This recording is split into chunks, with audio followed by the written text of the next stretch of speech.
During the summer break, this graph came out, and it really makes it look as if Bottas was beating Zhou's ass this season. This is just another example of how stats do not show the full picture, and we're going to take a look at Zhou's season and why I think he's one of the best young drivers on Formula 1 right now.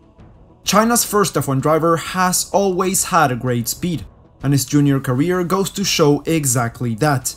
He moved to Sheffield in 2012 for a more competitive scene to that of China, and he was on the pace right away.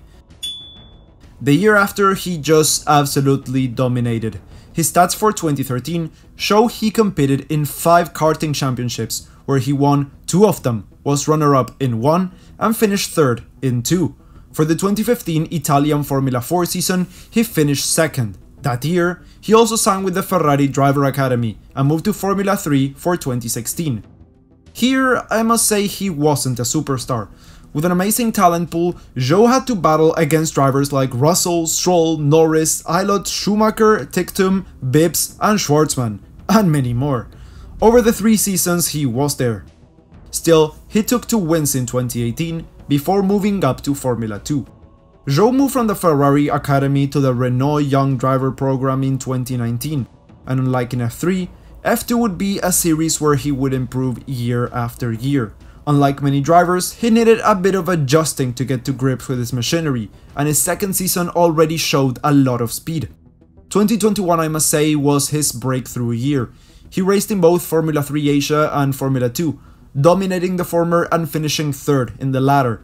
Even though he was inconsistent at times, I think he can be proud of his performance. Taking 4 wins, the only driver to beat him was champion Piastri in that department. He was only 9 points behind 2nd place Schwartzman. That season, he also made his debut as a test driver for the Alpine team, before cutting ties altogether and joining Alfa Romeo as their official Formula 1 driver for 2022.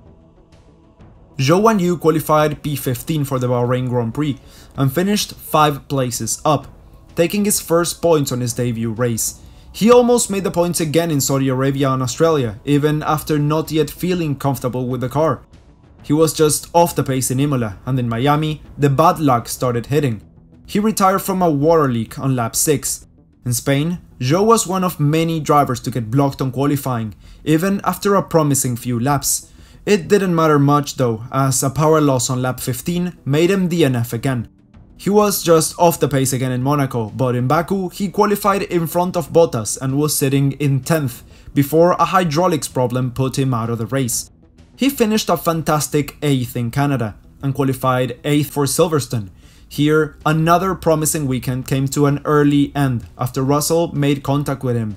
This put him upside down, rolled him onto the gravel, and trapped him between the catch fence and the tire barrier. A strategy screw-up denied him of a possible points finish in Austria, and again in Hungary. For Spa, the car just didn't have the speed, and even after starting P18, he only managed to finish 14th. For the Dutch Grand Prix, he qualified in front of Bottas in a race the Alfa Romeo struggled with as well. This is the panorama so far, and it doesn't even tell the full story. At the start of the season, Alfa Romeo had a very competitive package, and for 6 out of the 7 last races, we could clearly see Zhou matching Bottas' pace. The thing is, the car isn't in the fight anymore. McLaren and Alpine handily overtook them, and even Aston Martin and AlphaTauri seemed to threaten their position towards the end of the year.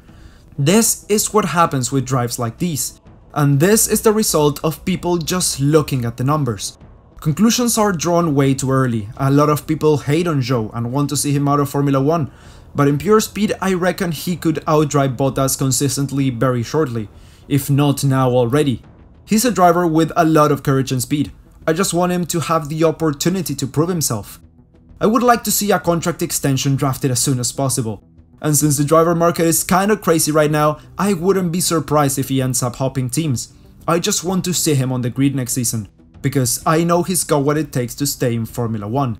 I would say this has been a great first season so far for Zhou Guanyu. We just have to know not to take stats at face value.